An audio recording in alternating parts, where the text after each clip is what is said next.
আগামীকাল থেকে মেগাস্টার শাকিব খানের আপকামিং সিনেমা 'রকস্টার' এর শুটিং শুরু হতে যাচ্ছে। বাংলাদেশের পোরশন আগামীকাল থেকে শুটিং শুরু। আর আজকেই সন্ধ্যেবেলা সাডেনলি দেখলাম সোশ্যাল মিডিয়া জুড়ে ভাইরাল হয়ে গেল একটি ছবি। যেখানে একটি ফ্রেমে দেখতে পাওয়া যাচ্ছে রকস্টার লুকে মেগাস্টার শাকিব খান এবং তার ঠিক পাশেই বসে আছেন এই ছবির নায়িকা সাবিলা নূর। এটা কি শুটিং চলাকালীন মুহূর্ত? নয়। এটা কিন্তু শুটিং চলাকালীন মুহূর্ত নয়। কিন্তু নায়ক এবং নায়িকা দুজনেই লুকে আছেন। এটা বুঝতে কোনো প্রবলেমই হচ্ছে না। মোস্ট প্রবাবলি এটা একটা টকি পোরশন শুট হচ্ছিল, যেটা একটা গাছের গুঁড়িতে বসে দুজনের মধ্যে কথোপকথন। এবং সোশ্যাল মিডিয়া জুড়ে যে ছবিটি ভাইরাল হলো সেখানে আমরা দেখতে পাচ্ছি মেগাস্টার শাকিব খান নিজে শটটা দেওয়ার পরে মনিটরে চেক করে নিচ্ছেন যে পুরো ব্যাপারটা ঠিকঠাক আছে কিনা। এখন এই প্রশ্ন আমাকে অনেকেই আপনারা করতে পারেন যে, "দিদি আপনি এই বিষয়টা নিয়ে ভিডিও কেন বানালেন?" আমি সত্যিই বানাতাম না। যদি না দেখতাম যে চারিদিকে ছবিটা এইভাবে ভাইরাল হয়ে গেল। আর নামটা যখন মেগাস্টার শাকিব খান, আমি বলাতে বা না বলাতে কিছুই যায় আসে না। সোশ্যাল মিডিয়ায় সেটা এক চুটকিতে ভাইরাল হবে, এটাই খুব স্বাভাবিক। আরো একটা কারণ, আমি কেন এই ফটোটা নিয়ে ভিডিও তৈরি করলাম, কারণ অলরেডি এই লুকটা মালয়েশিয়ায় শুট চলাকালীন ১ম ভাইরাল হওয়া একটা ছোট্ট ভিডিও, যেটা TikTok এর মারফত আমাদের কাছে এসেছিল, সেখানে এক্সাক্টলি এই লুকেই আমরা মেগাস্টার শাকিব খানকে দেখতে পেয়েছিলাম। আলাদা কিছু নয়, যে কারণের জন্য আমি এই ভিডিওটা তৈরি করছি। হ্যালো আমার সাকিবিয়ান ভাইরা বোনেরা, চলে এলাম আরো একটা নতুন ভিডিও নিয়ে। সকলকে জানাচ্ছি শুভ সন্ধ্যা। এতক্ষণ যে ছবিটা নিয়ে কথা বললাম, সেই ছবিটা ইতিমধ্যেই আপনারা অনেকেই Facebook এর মাধ্যমে দেখে ফেলেছেন, আমি নিশ্চিত।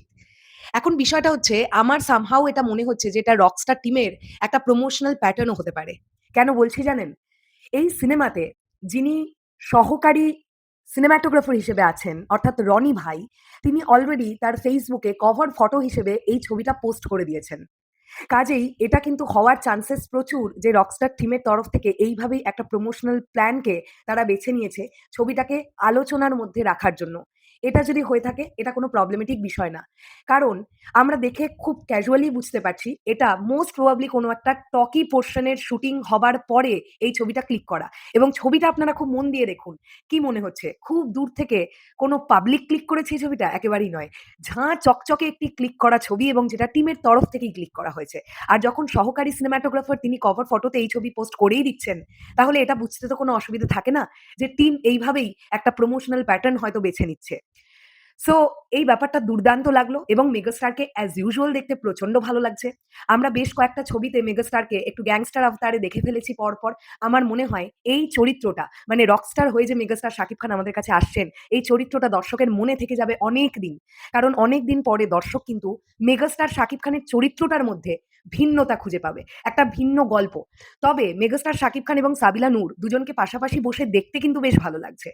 এবার দেখবার ব্যাপার এটাই যে আফটার তাণ্ডব সাবিলা নূর মেগা স্টারের সঙ্গে তার জেলিং কতটা স্ট্রং হয়, কিরকম দেখতে লাগে তাদেরকে, তাদের দুজনের অভিনয় এবং একে অপরের সঙ্গে যে জেলিং বা বন্ডিং সেটা কতটা জমে বড় পর্দায়।